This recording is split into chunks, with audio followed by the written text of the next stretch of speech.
हर माझं नाव योगेश रामचंद्र धर्माधिकारी. मी डोंबिवलीला असतो.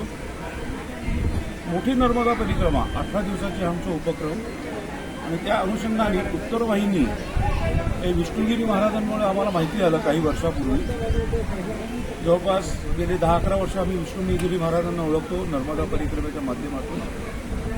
पहिले विष्णुगिरी महाराजांचा छोटा आश्रम होता, आता मोठ्या आश्रमात ते शिफ्ट झाले आहे आणि अतिशय उत्तम व्यवस्था. म्हणजे 1.5-2 वर्षात एवढा मोठा आश्रम ते डेव्हलप करू शकतील असं कोणाला वाटलं असेल असं मला नाही वाटत. ती एक दैवी शक्ती आहे, एक सत्पुरुष शक्ती आहे.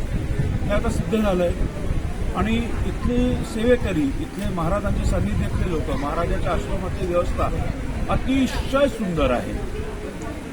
जेवणखाण असो, कन्यापूजन असो, परिक्रमा मार्गात गाईड देणं असो, परिक्रमा मार्गात लोकांना एकता नगर किंवा बडोद्यापासून अन्न किंवा सोडणं असो, या सगळ्या सेवा इथले साजिदबाई किंवा कालू किंवा त्यांचे परिवारातले लोक अत्यंत भाविकपणे देत आहेत. आणि हे सगळे जे आहेत साजिदबाई वगैरे महाराजांचे सेवक म्हणूनच तिथे काम करत आहेत. म्हणजे आपण बाहेर जे राजकारणी वातावरण बघतो त्याच्या विरुद्ध अनुभव आपल्याला इथे येतो आहे. आणि हाच एकोपा आपल्याला वर्षानुवर्ष चालू आहे आणि ह्याच्या पुढे आपल्याला कायम ठेवायचं आहे.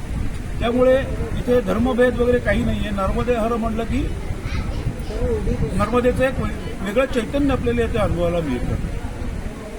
आणि इथे आता नवीन पेंडॉल टाकला आहे, अतिशय छान सगळं चाललेलं आहे. महाराज इकडे आल्यामुळे ह्या गावाचा एक उद्धार होतो आहे. या लोकांना रोजगार निर्मिती होते रोजची. कोणी गाड्या घेतल्या, कोणी दुकानदार लावली, कोणी गाईड म्हणून काम करत आहे. हे सुद्धा गावात एक नवीन चैतन्य निर्माण होत आहे आणि हे इथले लोक स्वीकारत आहेत. इथल्या लोकांनी हे स्वतःहून येऊन म्हणतात की महाराज आ गया तो हमारा तरक्की हो रहा है. हे महाराजांचं चैतन्य आहे, नर्मदेचं चैतन्य आहे. तर जास्तीत जास्त लोकांनी वासन विष्णुगिरी महाराजांच्या आश्रमात यावं, इथला आनंद उपभोगावा. महाराजांची ताकद जी काय आहे ती आपल्या लक्षात येईलच, त्याची साधनं आपल्या लक्षात येईल. आणि खरं सांगायचं म्हणजे आपल्या शहरी भाषेत सांगितलं तर महाराज खूप पोचलेले आहेत. हे इथे आल्यावर आपल्या लक्षात येतं. नर्मदे हर.